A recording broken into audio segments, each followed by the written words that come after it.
Hey everybody, Mike with Dark Star Arms. Welcome back. Today we are going to go over upgrades and accessories for your firearm. Specifically, we're going to be focused on the AR-15 platform today. These are not must-haves, but want-haves and things that I typically do to my rifles to make them a little bit better, whether that's the functionality of them, the comfort, we'll talk about grips and things like that. There's a lot of factors, obviously optics, lights. So we're going to go ahead and go through those today. This rifle right here, this is made by Knight's Armament. It is their SBR 11.5 inch, I believe.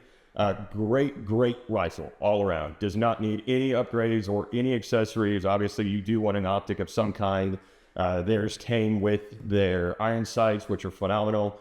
But again, it's a great base platform. None of the things I'm going to mention to you again today are need to haves, must haves, but they will improve your shooting experience. So starting on the rear, this obviously is a stock. You could put a brace on here. There are many different kinds of stocks and brace options out there. They've got collapsible, they've got folding. So that's certainly something you want to look into. Really, it's a matter of preference. This gun being that it is 11.5 inch, I did not put a folding stock adapter on here. Certainly could have. There are many companies, Sylvan Arms, Law Tactical, makes a really good folding stock adapter. That simply allows you, as it says in the name, to fold the stock, either the right side, generally to the left side of the rifle, making it even that much more compact. So if you wanted to throw it in a backpack or wanted to keep it in your truck or your vehicle, it just makes the overall platform a little smaller, a little bit more manageable in those kind of close quarters or confined spaces. Moving on from that, you could consider swapping out your charging handle. Again, I did not do that with this rifle. I wanted to keep it as stock as possible with the actual components of the base rifle.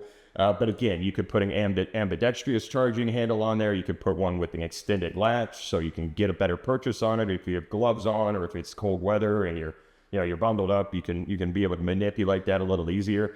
Again, not necessary, but it may be something, again, that provides a little bit of a benefit for different situations. So certainly something to consider. Triggers, this has a great trigger in it. Triggers are something that are very easy to upgrade and generally relatively affordable. You can go with your standard style mil-spec trigger. You can upgrade to a drop-in trigger, binary, force reset. There's a ton of different trigger options out there. Again, it really comes down to what is the function of the rifle. This being my home defense rifle, my truck gun, I tend to leave those as untouched as possible simply for reliability. Knight's Armament is known for their qualities, so I know that their trigger is going to function. If I'm in a bad situation or if it's the middle of the night, I've got to jump up and grab my rifle, I'm not going to have to worry about the trigger malfunctioning, so that is why I chose to leave this alone. A lot of people say very similar things about Glock pistols. They always work. They're kind of the AK of the pistol world. I would not modify mine because, again, that is what I use for home defense. But if you've got a couple laying around, there's some really cool options you can modify those with. Moving on from that, we're going to talk about optics. I went with the red dot, even though I have an astigmatism that's pretty severe. I get the starburst pattern, which a lot of people actually do have. I did not know it until I purchased a red dot, and it was like, what the heck, this thing's broken. It was actually me. But this being an aim point, it has a solid dot on it. I don't remember what the MOA is off the top of my head, but it's got a very good dot, multiple different brightness settings. So I've kind of trained my eye to know exactly where that dot needs to be, minus the starburst portion of it, and I can still be pretty darn accurate with this rifle.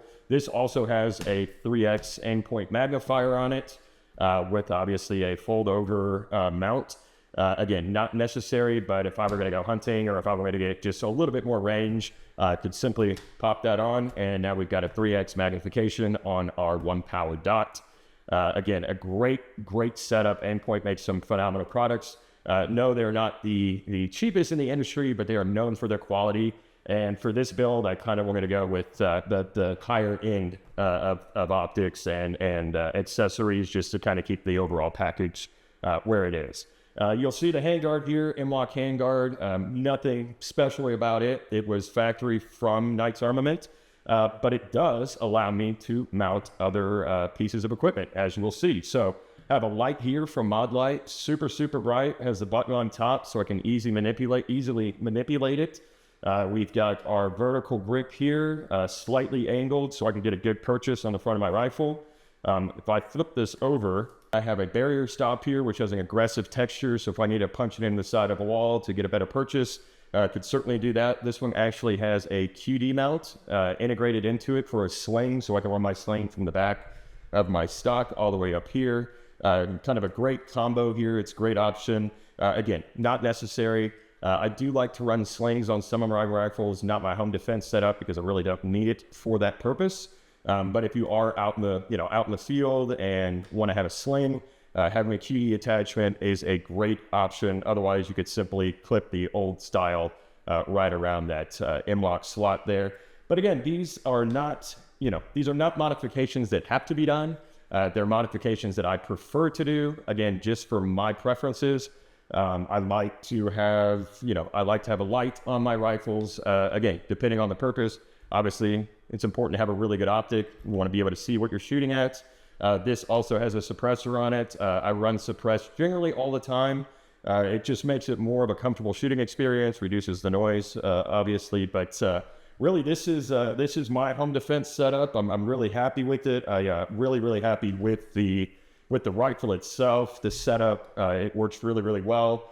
In an ideal world, I'm going to put a prism optic on here. Primary Arms makes some great micro prisms. That's simply because of astigmatism.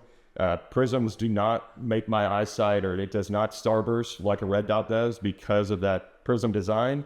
But overall, again, very happy with this setup. And this is just your basic intro into a few accessories that you can put on your rifle to make it yours, make it custom, make it unique, and make it more functional for what you're using it for.